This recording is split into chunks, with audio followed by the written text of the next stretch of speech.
Okay, while we're letting people in, I'm going to do a few announcements. So I want to welcome you all to Hawaiian Irons. I'm Sean Lether, and a special welcome to everyone who is joining us on the Conscious Awakening Network. I want to make a few announcements about our upcoming events. On the third Tuesday of this month, January 21st, we will be having our monthly Hawaiian Irons Experiencer Sharing Group. Anyone who has had any sort of transformative, spiritually transformative experience, not just NDE, is welcome to join us. Just a sec. And we'll put the link to the sharing group in the chat. Also, for details and registration of all of our events, you can join the Hawaiian Irons newsletter, and you can sign up at the top right hand of the January Hawaiian Irons newsletter that we'll put in the chat.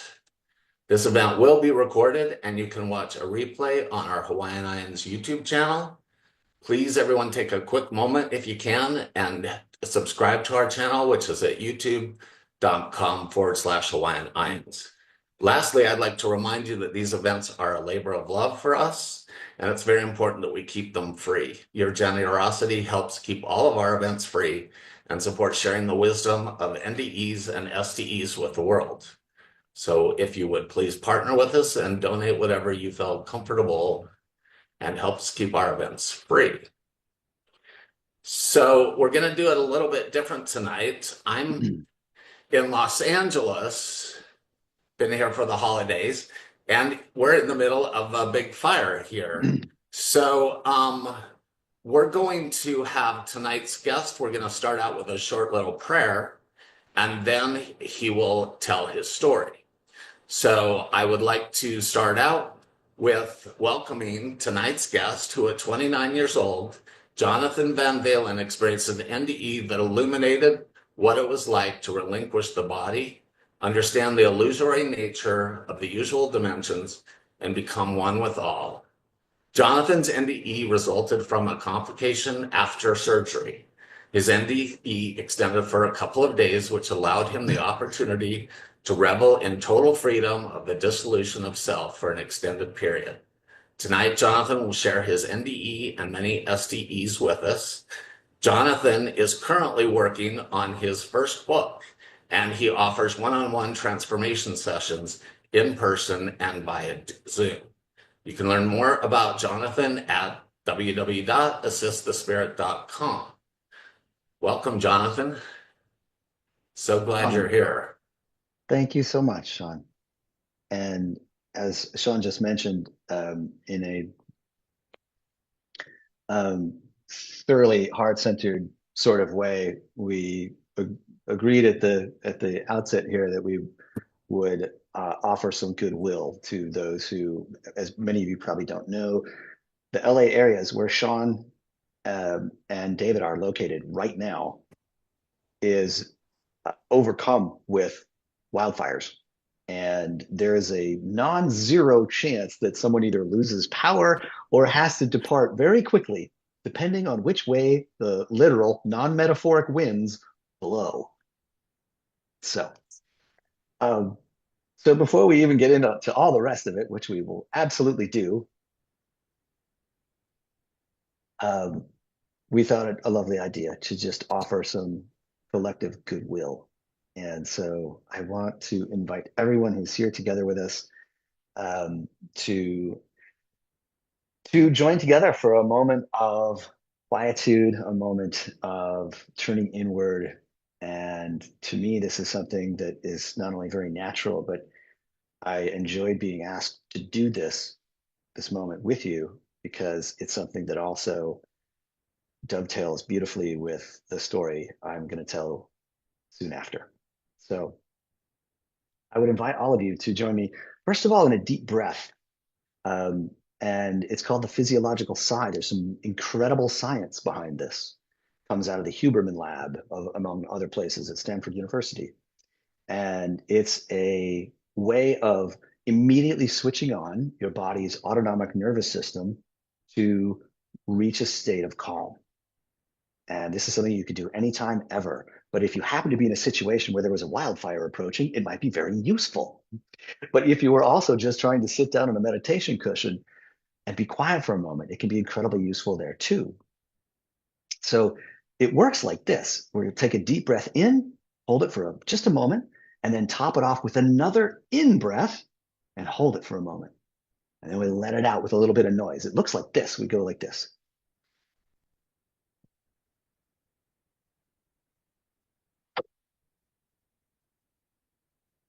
And I can explain more about this later if you like, but that is something that immediately turns the body's autonomic nervous system towards opening blood vessels, reducing a bit of cortisol, and overall getting your entire nervous system to just calm down a little bit. So let's do that. I'll lead a couple of those deep breaths together, and then we'll just have a moment of silence. And in that moment of silence, I want to invite all of you inwardly. And to me, it's impossible to do this without very literally joining together, which is a point I hope to come back to, in which we really join in that collective one mind and take an opportunity to um, find that part of our being and find that a little touch of that part of our consciousness, our awareness, that's capable of looking past some of the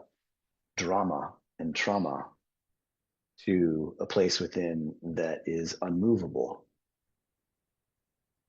And I know that when people touch that just a little bit, even if it's just a little bit, it becomes possible to look out on the world with a little bit more calmness, a little bit more peace, and to really live and make choices from that place a little bit more. And whether you're on the edge of a wildfire or in the edge of any other kind of difficulty, um, being able to come to it from that place, even just a little bit more, can make all the difference. So I hope you'll join me for a moment and take a deep breath with me. Here we go. It goes like this.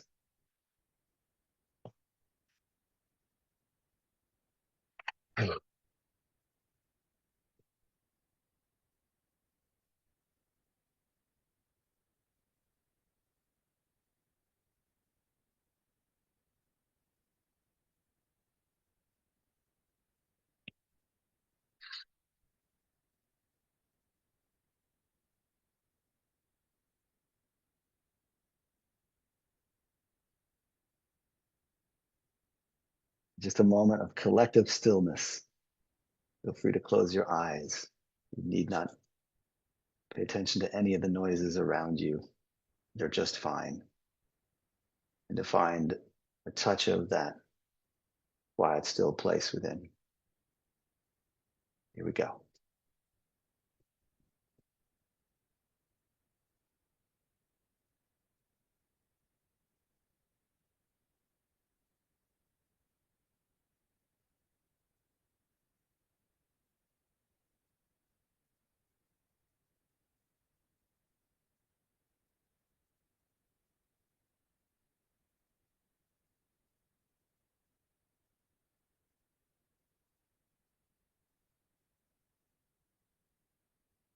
All right. Thank you for joining in that with me for a moment.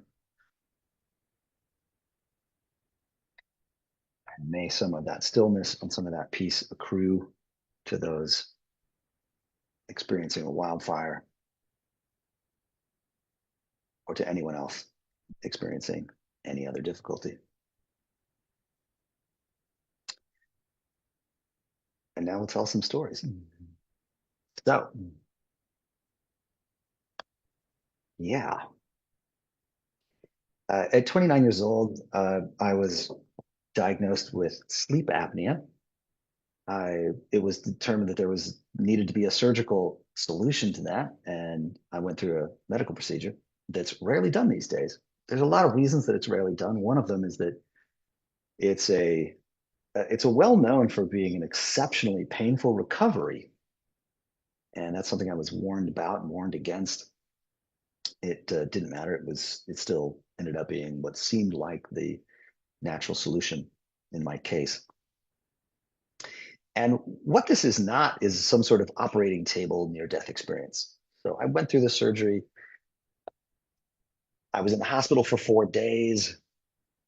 In it, they removed a great deal of tissue from the back of my throat, the soft palate, the uvula, which I no longer have, a bunch of adenoidal tissue, tonsils, and all kinds of things back there. What was also removed was a few chips of bone in the skull behind my nose, even. And one of the things that makes it a very painful recovery is that these are all very nerve-rich areas of your body. And you have to continue to use them to breathe and to swallow and things like that. And so one of the analogies given me at the outset of this was one of the doctors said, you're going to learn what it's like to break your femur and then have to walk on it for days, which I mentioned only because it was, first of all, true, it turns out. And it was far and away the greatest physical pain I'd ever had to contend with. And I was released from the hospital into the care of my father after 4 days. I'm 29 years old. I'm not a kid, but my father wanted to watch over me, so he took me out to the family house. It was actually on a farm in outside of Ellensburg, Washington, about 2 hours away from the hospital. And there wasn't much for him to do. All he could really do was sort of, you know, come in the room every now and then and make sure I hadn't tipped over or something else. There wasn't much I could do either. And I was in his care on the about the third day, so 7 days after the surgery, and uh, I can. What occurred was I can only describe as an inner click. It was extremely clear, and it was immediately clear what it was. It was the moment that the life force in me began to fade away, and the body was beginning to die. I didn't yet know why. It didn't make any actual sense to me, but it was extremely clear. And in that moment of that click, there were three things that sort of flooded in simultaneously, three experiences. And the first was the immediate recognition and awareness that I wasn't my body. And that just became a sort of a gentle awareness. But it had this huge consequence because if that body wasn't mine, if it wasn't me, and that there was clearly there was sort of an aware consciousness, aware being that was able to observe the body, but it wasn't itself the body. It was this non-corporeal sense of awareness. And what that meant was that the overwhelming blackout level pain in that body need not be attached to, it need not be mine either. And so in the instant of that recognition was a freedom from this absolutely mind-bending pain. And that is a kind of freedom that's hard to put into words, but freedom nonetheless. I would I'm often asked, like, was it an out of body experience? Which I think is a fascinating question. I want to give kind of a subtle answer to it. Because even in that moment, I remember in that moment of recognition, asking myself, where is that? Where is that sense of me then? If it's not the body, and I couldn't put my finger on it. And um, in subsequent time, I ended up having what you might call standard out of body experiences, in which there was a literal experience of being in a different space and looking upon my own body. This was actually a few years later, long after this NDE experience, but there were a couple of experiences which I actually got to visually perceive my own body from a different vantage point outside that body in a very classic sort of out of body way. And this was not that. At the moment of recognizing my body was beginning to die, what it actually was recognizing that the body had a sort of illusory quality to it, and that body clearly wasn't me, and in fact had never been me. It had never contained me. It was not a meaningful limitation. It had this illusory quality to it that um, the experience of it was that that body had well, it had simply never contained that aware being. And in that sense, it wasn't meaningful to think of it as being outside or inside it.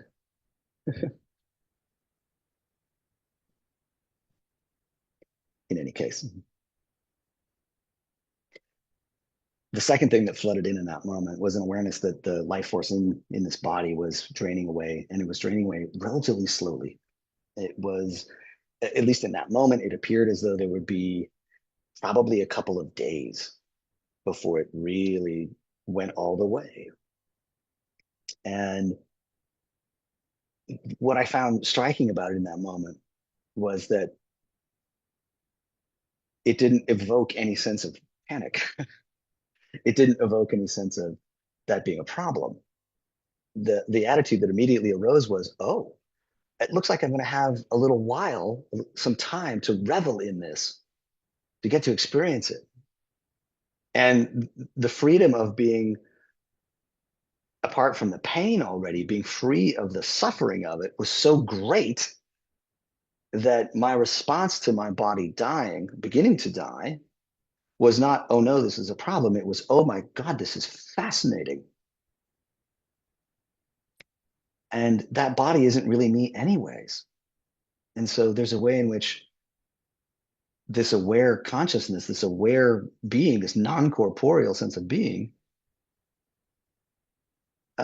wasn't threatened in any way by whether that body lasted a while or went quickly. It didn't really matter. It didn't seem like a big deal. It wasn't a problem. And so rather than this being a moment of panic, it was a moment of fascination. It sort of drew me into the experience more like, wow, let me pay attention. The freedom from the pain, it doesn't mean that that the pain itself in the body was gone. It was as present as ever. What it was really showing me was the difference between pain and suffering. The pain remained, it was there in that body. I just wasn't suffering from it. I didn't need to attach to it. I didn't need to think of it as me. And so it could kind of do and be as it was, whatever it was. I wasn't suffering from it in any way. The title of this evening was something like, um, things you could use to shorten the journey. And this is among them. And the reason I see it that way is that a lot of people have, when they contemplate matters of death and dying, common thing that you hear is someone saying, well, it's not that I'm afraid of dying, but I don't really want to be in pain. And here's a couple of ways in which that this might impact that. One is that we do get to learn from other people's experience, which is terribly good news. One of the reasons I'm delighted and glad to be able to share tonight is so that you don't actually have to go through mind-bending pain. That's wonderful. I'm delighted to be able to play that role. You don't have to be in a car crash. You don't have to nearly die in an operating table or any other thing to learn from some of these beautiful experiences that people share. What brilliant, beautiful grace that is. But another is that it really is possible to to have an experience in which the pain that is present in a body doesn't have to cause any suffering at all. And if you've ever been with someone who was dying and appeared to be suffering, it's quite possible that there was also more to the story. I don't mean to suggest in any way or take away the experiences people have that are often difficult and painful. But it is possible for there to be an alternative. And that's wonderful, good news. And I hope that being here tonight opens some minds and hearts to that possibility so that if or when those moments come, there's an alternative. In any case, there was a third thing that flooded in the moment of recognizing my body was beginning to die. And the fact is, it kind of blew away these other two, even though there was such tremendous freedom experienced already. And it was that while there was already this experience that that this aware beingness that wasn't the body, and therefore it didn't need to be troubled by the body's troubles. It was still a very individuated experience. It was sort of like it's still an individual sense of me. It's just the boundaries of that have grown bigger so that I didn't have to presume them to be limited by that body. But it's still a very individuated sense of self, just a non-corporeal one. And in this third recognition, it was that even that individuated but non-corporeal sense of self was beginning to dissolve. It was beginning to lose its individuality. And you might think that would sound a little scary, but it was in fact the absolute opposite. Because that individuated but non-corporeal self was dissolving into what I can only describe as overwhelming allness, all-encompassing allness. It gets difficult to describe because you end up leaning into these non-dual sounding phrases like oneness and wholeness.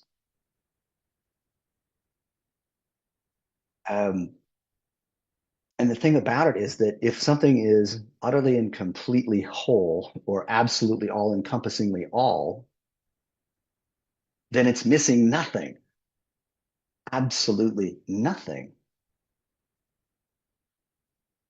And the beauty of that dissolution then was that because it contained absolutely everything, there could not possibly be a sense of loss. And there wasn't. There couldn't possibly be any sense of lack or want or need because it contained all. There was nothing missing at all in it.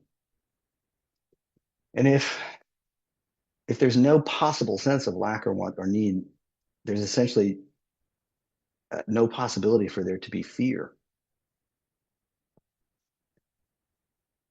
Many of you here tonight, I'm sure, have heard the phrase that love is the opposite of fear. And um, and there's a great deal of truth to it, it turns out. So the experience of dissolving into that all-encompassing allness was that it really just resulted in a feeling of overwhelming peace, the kind, if I quote a popular source, the kind that passes all understanding. And so when my father came into the room, a man that I had a good relationship with, but it hadn't always been that way. I'd struggled with my relationship with my father as a young person, as many do. But when he came into that room and just had a look to see how I was, I couldn't really do anything other than look at him, look back at him in a way that was just sort of overwhelmingly loving. Um, and that's all I did. I knew that I couldn't possibly explain what I was experiencing to him. I couldn't possibly explain that myself, I and my body were two different things, and one of them was essentially irrelevant. I couldn't explain what it was like to dissolve into the all-encompassing allness. And since after all, I was sitting right here, um, and even if I could have put it into words, I don't think I would have. There was such a feeling of completion and again missing absolutely nothing that there was no impulse to try to put it into words. Everything was perfect already the way it was, including the fact that I knew my body was beginning to die. That didn't move the needle at all. It didn't cause any even molecule of suffering or an idea like this is wrong or bad or shouldn't be this way. It seemed absolutely fine. The fact of my body dying couldn't disturb my own peace in any way whatsoever. And so it didn't. And I think all of you can probably, every single person here on some level can relate that when you have felt absolutely the most peaceful, it's it's really very natural to feel kind and gentle and essentially more or less loving to whomever or whatever is around you. They just kind of go together. And so that's how it was. He came into the room. I smiled at him and said absolutely nothing. And he was satisfied and twirled around and went back to whatever chores he was doing. And he'd be back again in a little while. And that's how the entire rest of the afternoon went and into the night. And it's been 7 or 8 days since the surgery. Again, most of it had been an experience of absolute hell in terms of the level of pain and so on. I barely slept because of the pain. And so a thought arises like, gosh, maybe I could even get some sleep. That sounds amazing. So I do so. I go to bed. I'm sort of checking in with on this the whole time. Uh, as every molecule of life force drains away, it feels like there's an equal and growing dissolving into the infinite, into the allness. They're perfectly matched. As um, I lay down and I go to sleep and I wake during the night. And every time I wake up, I check in. Am I still dying? Is the life force still draining away? Yes, it is. And it's beginning to go a little faster. It's draining away a little faster now. But has my experience otherwise changed? Absolutely not. It's just a simple, exquisite experience of the peace that passes all understanding without even the possibility of any suffering. I wake in the morning and it's quite a bit more advanced. I recognize that I don't know exactly when I would cross the final threshold, but it still occurs to me that it's probably a day and a half, maybe 2 days away. But it's approaching and the process is speeding up. Um, about which it appears it presents to me, that threshold presents to me as, surprisingly to me, it presents itself as a choice, like a choice that it takes no effort in any way whatsoever, merely a choice. I could go that way, or I could somehow choose not to. And um, even at the time, and still to this day, I find it a fascinating moment because why wouldn't one go towards the peace that passes all understanding and absolute love? It's a good question. In which there's no sense of lack or want or need of any kind, and nothing is missing. And so I was a little bit surprised. I was startled that was a thought that arose in my mind that said, I don't think I'm gonna go. I kind of want to, like, it's so close. It's like a debate almost, but 51% I'll stay, 49% I'm couldn't be happier to go. Why wouldn't you? And yet I'm surprised that again this thought arises in me that just says, I think I'm not going to. I think I'm not done here. which immediately evoked the thought, well, what are you supposed to do? All right, if you're not done, well, all right, Jonathan, what is it? What are you going to do here? And I thought, I really have no idea. I'm 29 years old. I'm flailing around. I'm nominally a grown up, but if I was honest with myself at the time, I would say to anyone, if I was really honest at the time, I was like, I don't really know what I'm doing. Do I have a career? Kind of, not really. What am I doing on this planet? But I think I'm not done here. And for, I don't even know why, but I guess I'll have to try to figure that out. I think I'll stay. So one of the questions I've often gotten were, come on, man, where were the tunnels of light? What about angels? Did you see any aliens? Where were the loved ones? Did you see your old relatives?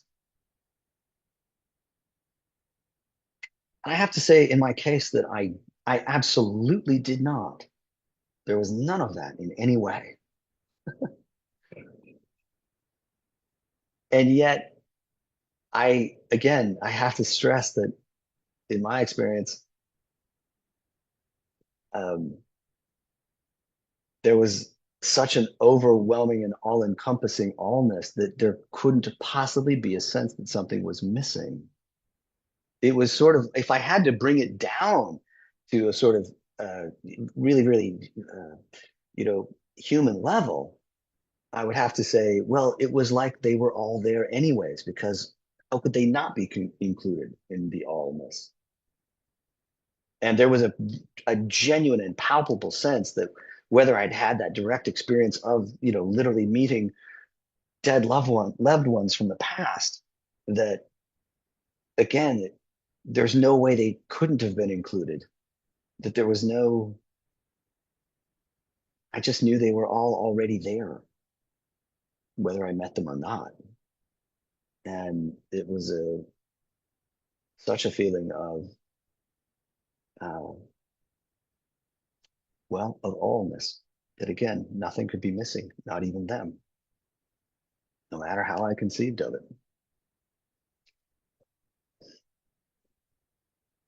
And it wasn't terribly shocking after having gone through these thoughts that day that at some point, it was well into the afternoon, my father, he's come in and checked on me from time to time. Again, there's really not much he could have done, even if he wanted to. But he would come in, and this time, for the first time in days, he takes a look at me, he squinches his face up, and he just says, Jonathan, I think something's not right. I think we better load up and go back to the hospital, which is no small thing. It's over a 2 hour drive. We're way out in the country, and I'm in no hurry because again, the idea that this situation is wrong or needs to be reversed, or that there's some reason it shouldn't be happening, uh, it's not even a part of. It's just not a part of my experience in any way whatsoever. But I had already just sort of recently, earlier that day, sort of landed on this. Really, it was more of a feeling than a thought, which was, I think I'm going to stay. That seems like the right thing. I can't figure out why, but I think it is. And so when he says it's time to go back to the hospital, I think, okay, there we go. We'll go back. I guess I'm staying. And he takes me to the hospital that originally conducted the surgery. I'm taken into the ER, and immediately upon admittance, the doctor has confirmed for my father. So this is the first moment he's really gotten up to speed. They confirmed to him that I'm dying, but I'm dying for the dumbest reason in medical science. I'm dying from dehydration. And having had the surgery that I had, and having been out of the hospital for so many days and so on, uh, had made it, well, it had been essentially impossible to eat or drink. It's so dumb. And well, without getting into a debate about that, sometimes that's healthcare in America. But it also means that in my case, not only is it absurd that I'm in these shoes, it's also a very easy fix. So they poke an ID bag into my arm with saline solution in it, and the instant they connect that, I can feel that saline solution pour in. I can feel the life force that's been draining this whole time reverse and begin to flow back in. And I can feel that dissolving, that merging with the infinite begins to reverse. And it's very clear. I'm going to come back here. I'm going to put my feet back on the ground here. And that's met with essentially a happy response because that choice had been made. And I begin to reconcile with coming back here.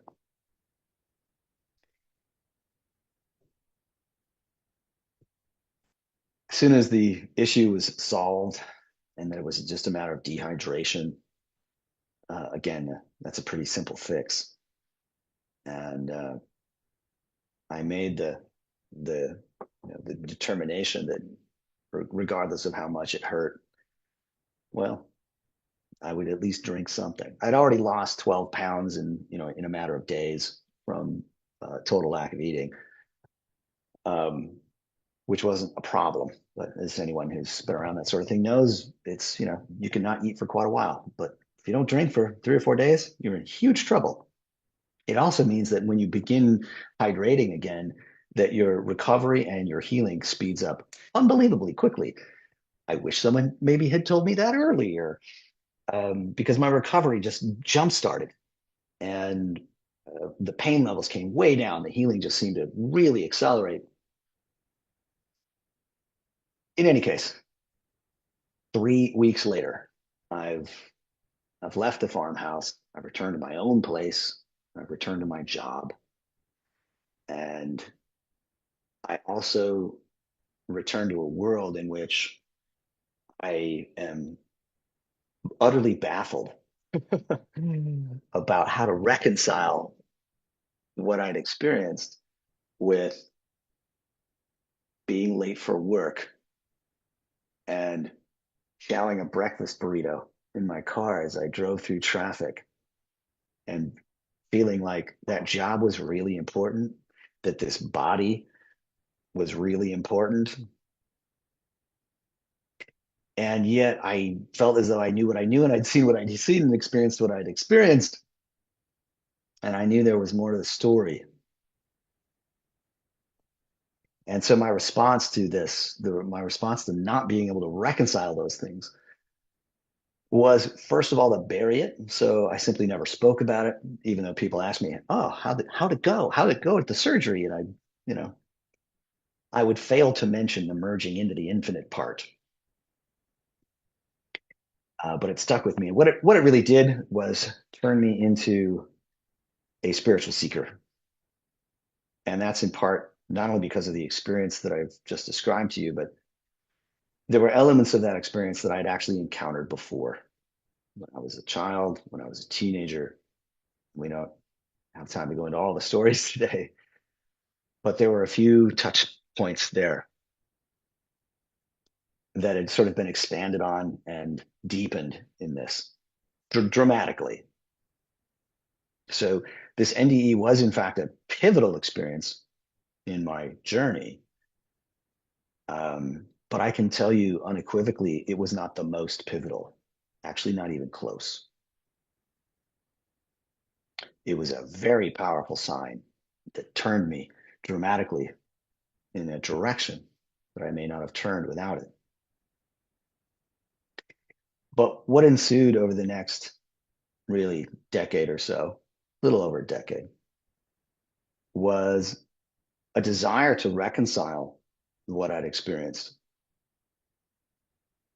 And what that led to was a range of other experiences, none of which I saw coming. Those included things like some additional moments in which I ended up seeing very, very, very clearly the difference between pain and suffering. That can be a very handy thing. There were some out of body experiences coming my way. There were some past life memories coming my way. Among the more dramatic and unexpected moments was a complete and total breakdown in which I saw it's a little hard to, well, you can only say the words and can take them, people take them as they will. But it was a moment in which, first of all, I experienced the collective pain of my own life. It was like having a life review, except it was the worst face of it, in that I got to experience in one moment all the collective pain, emotionally and physically, that I'd ever experienced, which then got even worse as that experience sort of expanded, and it felt as though the the mind of my own mind that sort of seemed to contain all these experiences sort of expanded its own boundaries to what presented itself as much more in line with truth with a capital T, that these seeming individuated minds that we have are really fragments of a collective whole. And so the experience turned from my own collective pain into feeling the collective pain of 8 billion souls, which was a level of overwhelm that I absolutely cannot put into words. I won't even try. Um, but it was another one of those very, very pivotal moments. And it led to the most pivotal. What experiencing the collective pain of mankind, which began to be something that would crop up. It was not the last time that would crop up. It would crop up many, many times from that point forward. Um, but in the day or two following that experience, of course, it was followed the next day by an experience that was so much like the NDE, in the sense that there was an experience of my own mind stepping back in a way. I've often thought of it as the backward step, and stepping back from the perspective, the point of view, and the experience that this body, this limited sense of self here, is the whole story. In fact, stepping back from that and seeing that that body had an illusory quality to it, and that when stepping back in that manner, it was possible to sort of expand those boundaries and then expand them again to the point that there was sort of a loss of that individuated sense at all into the overwhelming allness. And in that pain and suffering, even the collective suffering of mankind, um, was rendered uh, transcendable. But that was still quite mind bending, and so I spent the next few days trying to reconcile it. And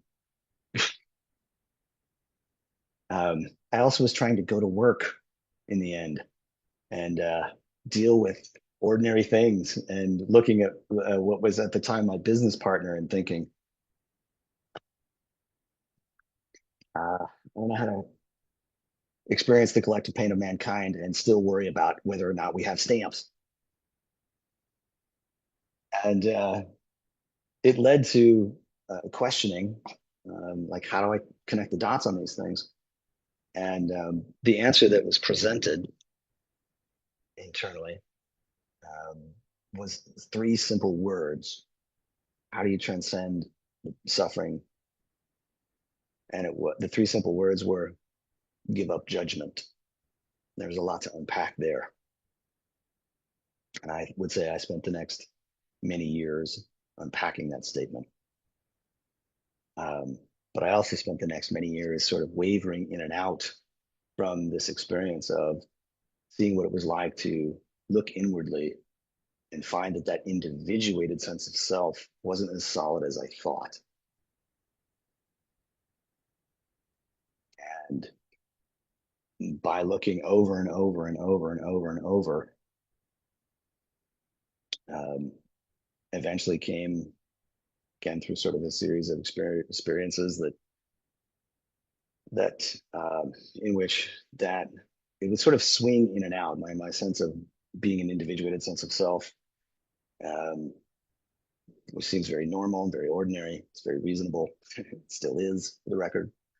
But that would swing into this experience of recognizing the sort of overwhelming, all-encompassing wholeness in which that individuated self was not even necessary. And in that state was also that peace that passes understanding. And so it was because of that peace that made it seem like it was the only reasonable direction to go in. But going in that direction also seemed hard to reconcile with regular life. Um, and when you're young, if you're in your 30s and you've got a mortgage and you're trying to make your way in the world, it seems a little outrageous too. Um,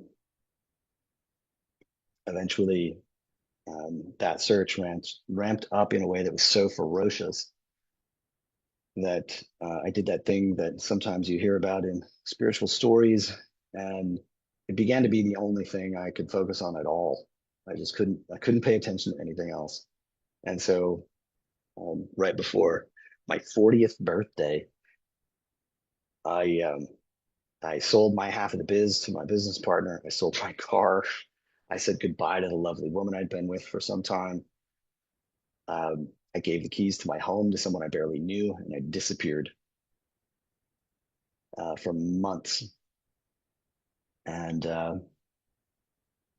that, and I think we probably don't have time for all the details, but there came a moment in that journey in which that that sense of an individuated self being seen as essentially a charming falsehood, um, kind of the dam broke, and it felt as though that settled in and settled in a way that was permanent. And I can honestly say it has never left. And it doesn't mean that I haven't gone through the ups and downs, the slings and arrows of a very ordinary life. Otherwise, there are many ways in which I have. But it is at the very, very heart of why, at the beginning of um, this Zoom call, that I invited everyone into a moment of silence. And from my point of view, what that silence holds is the possibility of stepping, just even for a moment, for a split second, for a molecule, into that all-encompassing wholeness, that oneness, and touching it potentially for just a moment. And for me, that is, I asked everyone to join me in that moment. And I mean that very literally, because from my point of view and from my very literal experience, it's impossible to touch that without it being collective. Because after all, if it contains absolutely all, then it contains you too. And so to invite you into that, to me, is not a coming together of separates. It's an actual recognition of that overarching tremendous oneness in which our separation from each other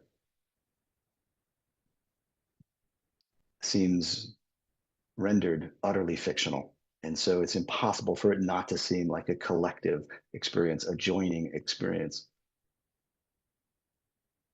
And it's that more than anything that I would hope to, in some small way, communicate to others. There's a lot more to the story than just this seeming separated self and all the baggage that goes with it. To me, that's very good news. And with that, I figured we'd open it up to some questions or Yeah, comments. you guys want to put your questions in the chat, and we'll ask Jonathan. But what I'd like to know first is what's really cool about uh, your experiences. It just reminds me that each one of these NDEs that are like highly individualized. Like you Yes. said, you didn't experience, the Mm-hmm. tunnel, which most people don't actually. Mm-hmm. But they all seem to be highly individualized for what we need the most. So what would you say in your NDE that like what do you feel like your main lesson was that you learned the most from it? It was a really powerful shove towards the journey I was about to embark on. It's hard for me to conceive of having gone in the direction I went without the NDE. And that's why I've often thought of the NDE as a powerful signpost and certainly a pivotal moment, but not the pivotal moment. Often people describe it as the pivotal moment for them, and I have an enormous amount of respect for that. It easily could be. I think for many it is. And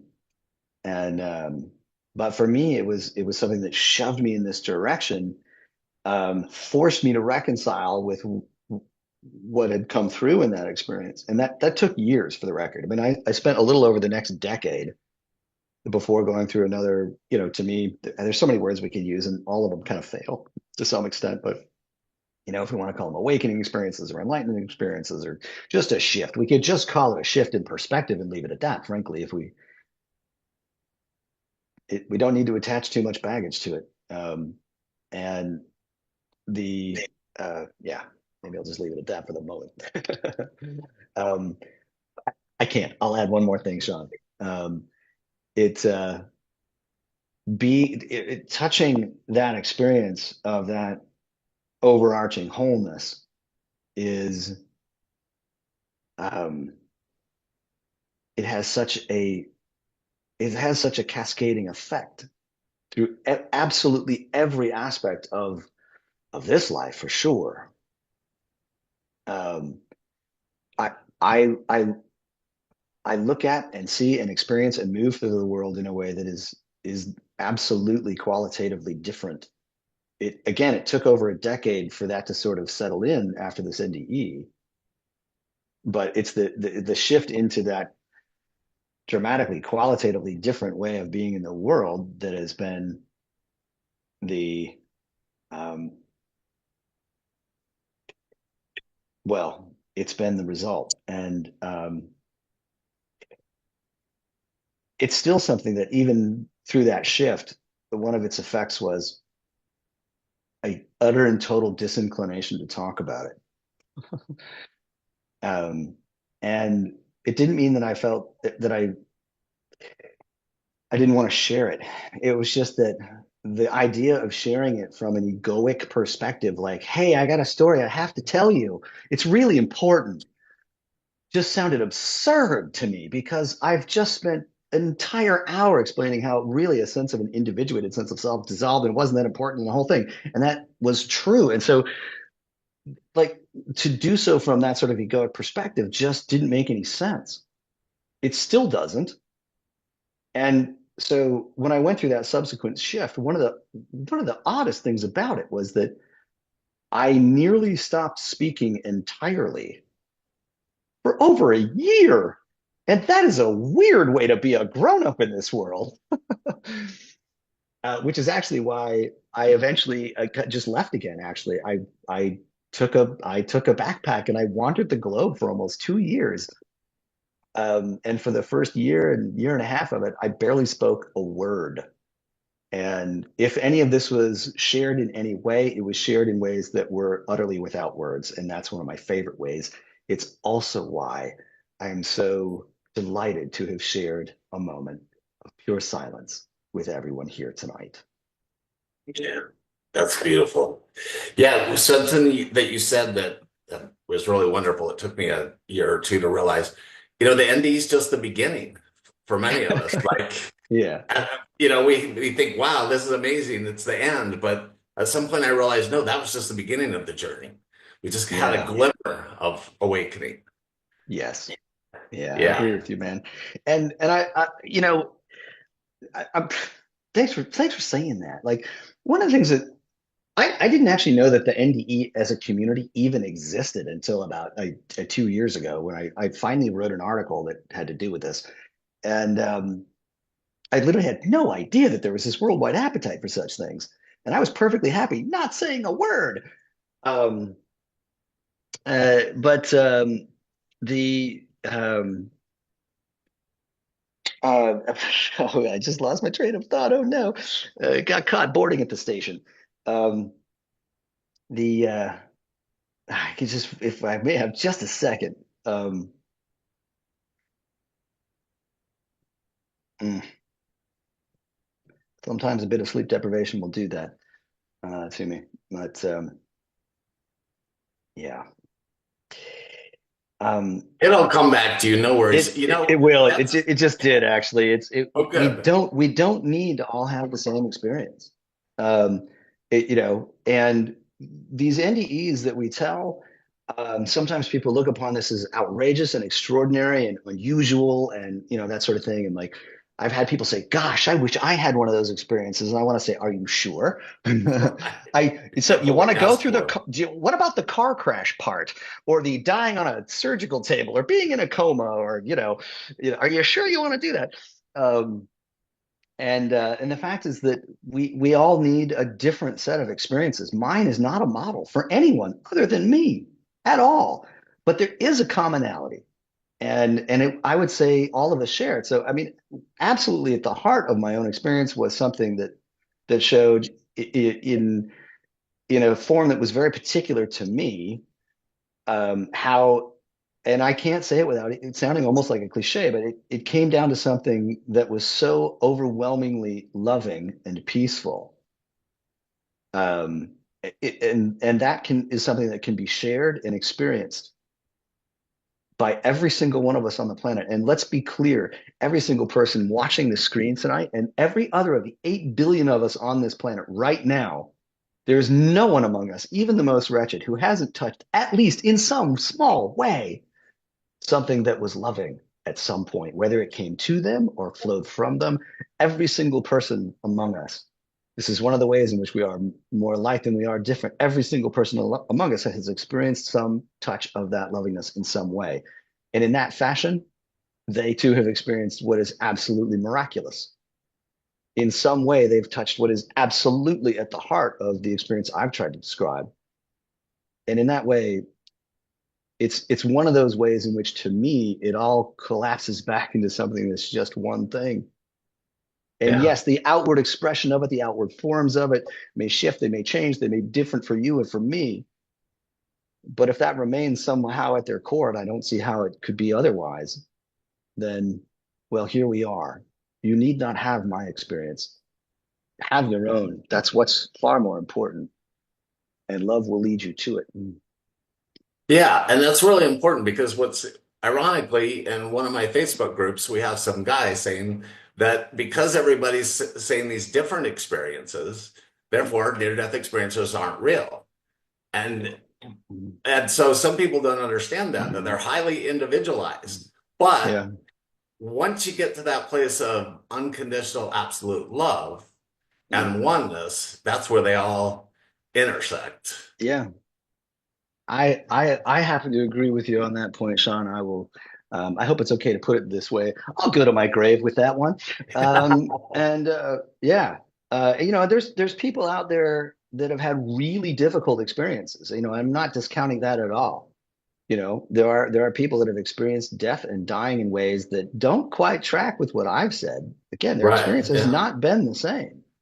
Um, but uh, but this human experience that we have still seems to be utterly and totally oriented towards peeling that onion a little bit more and a little bit more in whatever ways are needed and meaningful to each of these seeming individuals to get to the heart of something that ultimately turns out to be loving.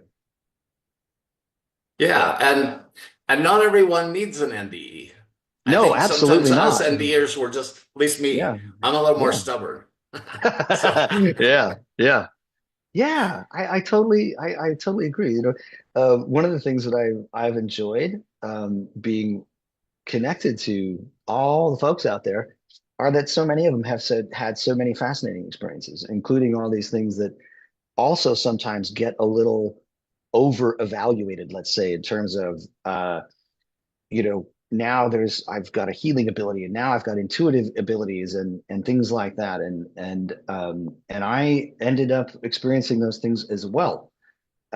there's such a wide, vast range of these kinds of things, in fact, and to be overly focused on any one of them as being the thing or the, again, it's so individualized, and it's so what's meaningful to one as a learning construct is so different for another. Um, Right. there, it's a I do find it a bit of a foolish errand to try to, evaluate uh, where, someone might be in their own journey based on those kinds of factors. Um, I've met people that had extraordinary abilities that were absolute assholes. I've also met people with none of those abilities that were absolute angels. Um, and it's a tricky business to evaluate in those terms, But yeah, let's It's just funny that you said that because, the mm, way that I choose speakers has nothing to do with their story. In fact, most of our speakers, I won't even know their story, mm, but you can tell because of the after effects. Do you feel love? mm, Do you feel um, non-judgment yeah, and the non-specialness? And like you were mentioning, these gifts and everything are amazing, but we all have them. It's just some mm, people have a little more connection with them. But that's a mm, challenge, and that's what is a great thing for you to maybe share is it's very natural after an NDE or awakening up first to feel a little special, which is mm, the opposite mm. of the Yeah, experience, right? Because it's yeah, oneness. So yes, how do you for yourself, because there is that, especially the first time, or the mm, first awakening experience, you feel a little special. I mm, remember, I'm back here in California, and I went back to Santa Barbara for Christmas, which is the first place that I had an awakening way back when I was 18. So it's mm, like 30 years ago. And mm, I remember when I was 18, it was like I felt a little special then. mm, And I worked on it mm, and had to be humbled more, mm, for the next 30 years. mm. And but so how do you keep yourself connected to that once? Because it is hard sometimes in this world of duality. Yeah. Um, I utterly and totally grant that. I mean, this is the perceptual forms of this world do seem extraordinarily compelling. That's kind of how they're built. They're built to have us sort of make us forget, really. Um, and it's through listening to some part of you that is beyond this world that leads you out of it. And I mean that in the most positive sense. I don't mean that obviously in some sort of dreary sense. Um, but one of the ways I could describe my own journey in sum total, without any of the other details, has been I feel like it's been a journey of increasingly listening to a kind of inner guidance, frankly, that seems cut from that absolutely all-encompassing oneness. And um, I would say that again, one way of describing the journey I feel like I've been on has been, um, yeah, increasingly listening to it. I mean, as far as actually answering your question, which I haven't really done yet, I would say there are two things, but what I just mentioned is among those. That in my case, first of all, the way I experienced what I experienced, especially some years on from that NDE, having gone through this whole other shift, there did come a point where occasionally people, I would occasionally end up in situations in which something interesting happened, or the healing experience of someone, or some kind of intuitive thing had happened, and in every single case, without fail, it was clear to me that the the how do I even put it, the that what had taken place absolutely didn't have anything to do with me as an individual. that it was essentially, there's the phrase of, that it's what moves through the hollow reed, not the reed. That but that was so thorough that it, any kind of even molecule of an idea of taking credit for it seemed laughable. It seemed absurd. And so I just could, it was impossible to kind of to see it that way. And so occasionally in those situations, someone would say something to me like, "Hey, thanks for that," or something. And initially I would be like, "Oh, no, no, no, no, no, no, no, you've misunderstood. Um, that isn't me. That wasn't, it's not like that at all." And I would go through this sort of awkward, you know, thing. And there did come a point eventually, quite a bit later, where I realized sometimes it's very, very appropriate to just say, "You're welcome. And I'm glad we're all here." Um, uh, Sometimes that was appropriate, but um, the experience I would keep having in those kind of situations was that I would meet with this person, go inwardly to that quiet place, which had become a sort of automatic, natural place to be and to visit and to just turn my attention to. Um, and uh, and in that moment would be a sense of joining with them in that what was completely whole here met what was there and saw that it was absolutely identical. It was the same wholeness. And like, so it was just, again, this overarching experience of this is so whole that it's missing nothing. And in that sense, there can be nothing broken because there is no sense of there being something wanting or needing or being missing in any way. And so it was sort of like looking completely past whatever perceptual form it was taking to a sort of an underlying wholeness that seemed far more real, far more palpable. Um, and that it was very, very clear that that was being done from a frame of reference that had nothing to do with this as an individuated personal self. And that was so reinforced so constantly that there was just no mistaking it. Um, and it's also one of the reasons why I just decided to be silent and not talk, because I couldn't figure out how to talk without screwing that up. And so I just didn't a lot. I was the same uh, way for 2 years. I kept yeah, thinking I was so much smarter over there. Now I can't even string together a sentence to describe what I experienced. yeah, yeah. I know what you mean. I really know what you mean. Um, so, So um, what was your guidance or your experience before? So you're listening to the guidance more after the NDE. How about before? I mean, I think I probably came into this world in general with a bit of a sense of that, and without boring anyone with the details, my story of origin is really a bit chaotic in many respects, and um, if I wasn't following my inner guidance, there sure as hell wasn't anything else going on elsewhere to be following, to for the most part. So I think it was something that was actually, in a way, a bit ingrained in a way that was just sort of required. um, and and that sort of thing. But it ramped up over time and took a quite a leap, post NDE. Like you don't ditch your entire adult life unless you've had some real powerful impulse to do that. And then, going through some subsequent doorways and shifts and so on and so forth. Again, it just seemed like um, post shift that it's like there is no other thing. There is nothing else to follow. There just isn't.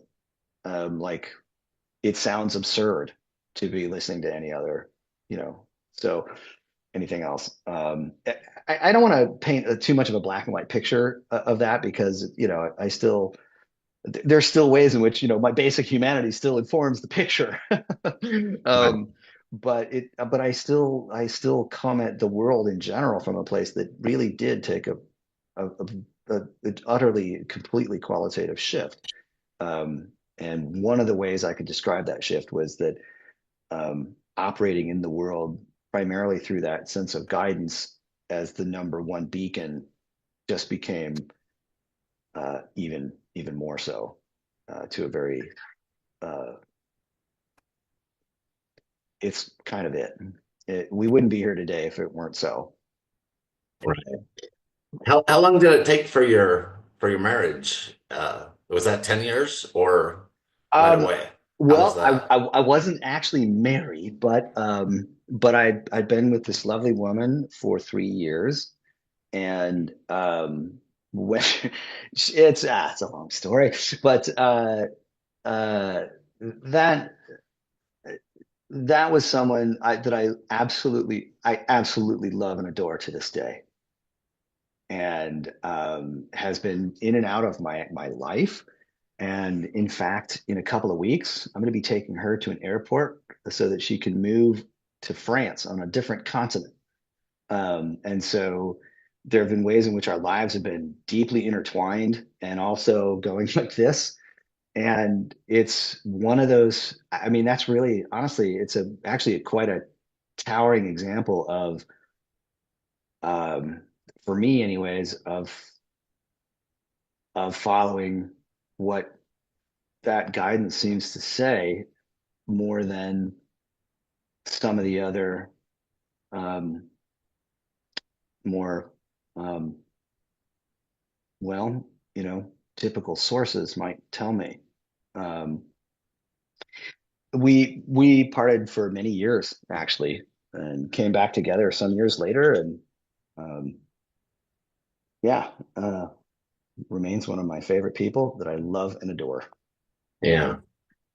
Yeah. So for me, a lot of relationships changed because I realized that in many cases we were playing roles and they were real Yeah. relationships. hmm Like and many of them were also transactional. hmm And so that's why I was asking, like, so did you experience that with any relationships? I did. Yeah, I began to experience all of them as having been surprisingly transactional. And like there was a process of sort of revelation in that where it was like, wait a minute. Uh, wow. The degree to which that sort of the egoic separated part of mind has been driving this as opposed to something else driving it, like something really loving, just really not so caught in that particular loop. It was a fascinating and shocking and tumultuous transition because there were what really happened is I lost a tremendous number of relationships, not out of any angst. It was just that they began to seem when those transactions began to seem just essentially empty, they lost their value. And so if something doesn't really seem to have any value, there isn't really a huge sense of loss in it going away. And so what happened was a very, really, for the most part, gentle process of just things falling apart. and and there not even really being that much of a sense of angst about it. It was just like, oh, I think we're not doing that anymore. Also, I love you, and I'm going over here now because that's what seems called for. And I might be oversimplifying some of it, but there were, at one point in my life, I was one of those people that had a huge Rolodex, and that went away completely. And yeah, yeah. So it was Yeah. mostly a process of an enormous amount of falling away. Right. And you had a business and you had a house. Yes. And so how is your life different now? What is it like for you now? And what do you Uh, value now, what you valued then? um, well, for the first part of adulthood, it was just trying to make my way in what you might call the conventional manner and being worried about all the things that one would be worried about in terms of like what's going on in my social life and my relationships and at some point, am I ever going to buy a house? Oh my God, I bought a house. Oh my God, now what do I do? Uh, the finances and all of it, just very, very, conventional in many respects. And I walked away from all of it. One of the things that happened was I came back from all of that at one point, and the person I'd given the keys to my home to gave them back. And I then, at another point, tried to give them away again to a dear friend. Like, do you want to? I mean, I know it sounds nuts on a certain level. It is nuts on a certain level. But my own literal energetic investment in these things had just dropped to zero. So um, I had said, I mean, I know this would make you feel better. Do you want the house? And I was sincere in the moment, really sincere. And I remember vividly them looking at me like, "Are you nuts? No, that's nuts. You keep the keys." And I was like, "Oh, I mean, all right." And that's why I still had the house. Um, and um, and I had it for a bunch more years until I sold it 3 weeks ago. Um, and it's not a big deal, but um, the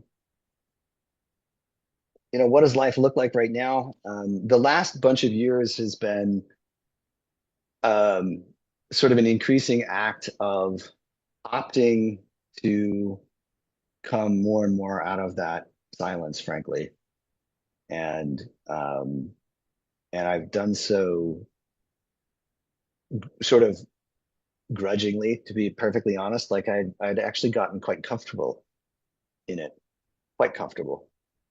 Um, but there began to seem a sort of nagging a part of my mind that was like, this is you might be swinging in a hammock with your metaphoric hat pulled down over your eyes here. Um, but what are you going to do? You're just going to kill time till time kills you? Like it began to seem um, like it just wasn't what was called for. And it's taken a bunch of years, the last most recent years, to get kind of reconciled with that, frankly. And I have grudgingly acquiesced more and more to essentially listening to that inner direction that is essentially, well, you might as well be useful. You might as well be useful. All right, all right, that's what we're doing here. Um, and that's taken a lot of different forms, but that, yeah. So um, these days, um, I've pretty much given up on all the usual functions of regular adulthood, Right. um, and am basically uh, devoting myself to um, writing right now. So there is in fact a book project, and to sharing what I can share in the ways that I can share it. And sometimes that involves talking to people like this, and sometimes it talking to people one on one, and sometimes it's being, doing things with groups of people and doing healing work with people and intuitive work and things like that. Um, and I have a long history of being very happy on the road, so I've traveled a lot to do that, and I think that'll probably ramp up. Um, and anyway, Yeah. um, So somebody would like to know, you had talked about, let me find it again. Uh, Judgment, letting go of mhm, judgment. They wanted to know yeah, how you did that. yeah, and sometimes it's still, you know, one of those things that, uh, how do you do that? That is a brilliant question. And before I even attempt to answer it, I whoever's asking that, if we could just meet right here, right now, for just a moment, and I could give you every encouragement possible to hang on to that question and continue to ask it, because that's something that is going to, the way that you hear the answer is going to change over time. And that will only really manifest for you if you continue to ask it. And that will be a brilliant, brilliant, brilliant experience for you over time. Um, how does one give up judgment? Wheel. Or how did you? Because I think everyone's a Mm, little different. For me, it was allowing and having a 360 view, mm, like realizing I don't know what's good enough for me, let alone anybody yeah. else. Yeah. I mean, that's largely at the heart of my own answer, which is there there became increasingly an awareness within me that I wasn't actually capable of judgment, that um, that my own ego framework is so limited that if that's the place I'm coming from in making judgments, which is always the case, it's the ego that does the judging. Spirit has no need for it, but my yeah, there's an increasing awareness that egoic framework just wasn't really capable. And so it was natural over time, the more I let go of, um, or rather leaned into that experience, that truth, it's natural that the judgment begins to fall away. And so the more one is willing to be oriented towards truth with a capital T, the more judgment tends to naturally begin to dissolve. Um, we frequently have to be thrust up against our own judgments, though. I mean, it's a process that's often quite troubling or painful, mostly because, uh, and this has nothing to do with deciding that a sunset is beautiful. That's not what we're talking about. It's the moments that are frustrated, angry, guilty, shame ridden, um, uh, um, and things like those. Whether they're directed outwards at others or whether they're directed inwards at ourselves. And um, one of the other things about it is that if we get really honest about those kinds of experiences, we begin to reconcile with the fact that they're just awful. They feel terrible. They feel terrible. There's, I'm sure, some Zen saying that I will misquote about drinking poison. And so, the awareness of that was ramping up so much as well. And so, and in my own case, cracking my mind open, at least to the idea of, well, there's got to be something else. There's got to be another way, or there's got to be some other part of the story. And it always ended up being revealed that there was. Um, so yeah, I think some of it was pure grace on one hand, but I think of it, a lot of it was probably also um, somewhat the result of that kind of inward inquiry on my part. I spent a lot of time digging around in my own experience and asking why I felt the way I felt, and really looking for answers, that sort of thing. So there's a lot to unpack. It was like I said, from the moment I got that message, I really spent the next bunch of years unpacking that as an idea. So Yeah, it's a journey. So I want to ask this one last question, and then I'd like you can quickly share everybody like what you do with clients and so forth oh, sure. in here. But so somebody would like to know, did you find the answer to why we are all here? That's what. Yeah. would like. Um, yeah, I mean, I have an answer to that. I legitimately think it's one that most people wouldn't want to hear. Um, and and that's for a couple of reasons. I alluded in my own story to the experience of looking upon my own body and recognizing that I wasn't that.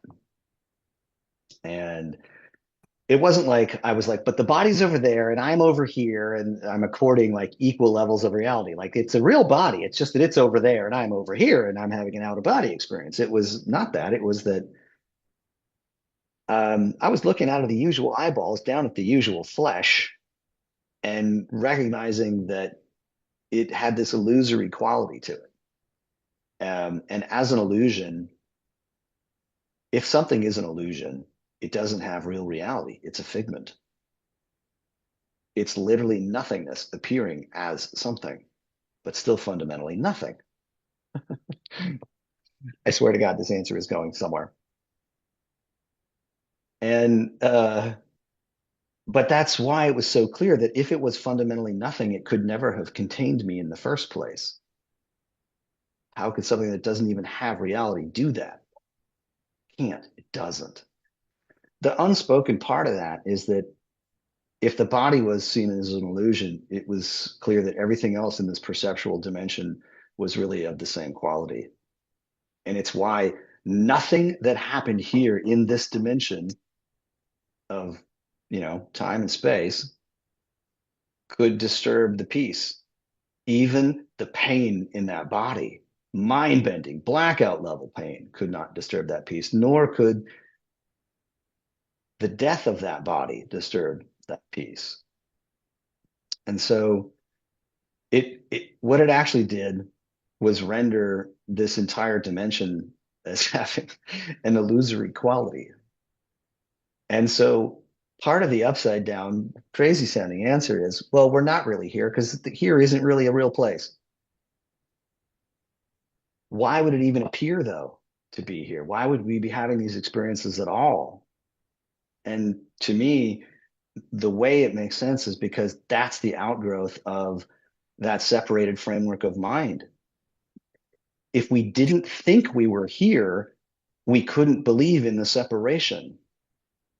And there's a part of our minds that wants to be separate, that wants to be special.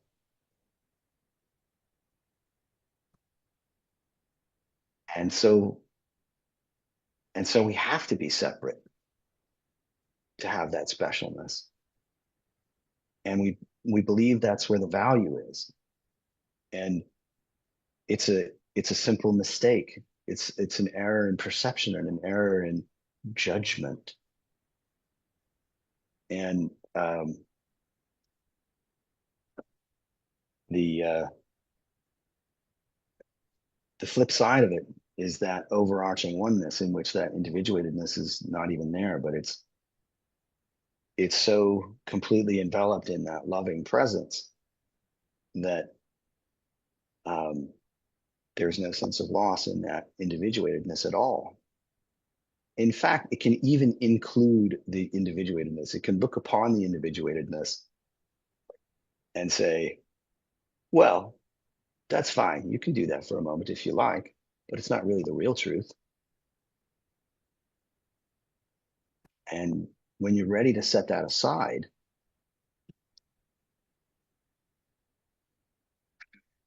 you'll be reacquainted with this place that you've never left in the first place. So, um, why are we here? We're not. Why are we here? Um, because there was a part of our mind that wanted to see what it was like to be separated, and then we forgot. And so it's this illusory journey back to that underlying wholeness. That's the tiny mad idea in A Course in Miracles, which you probably heard, or have you not? Um, I'm, um, uh, I believe I've heard it.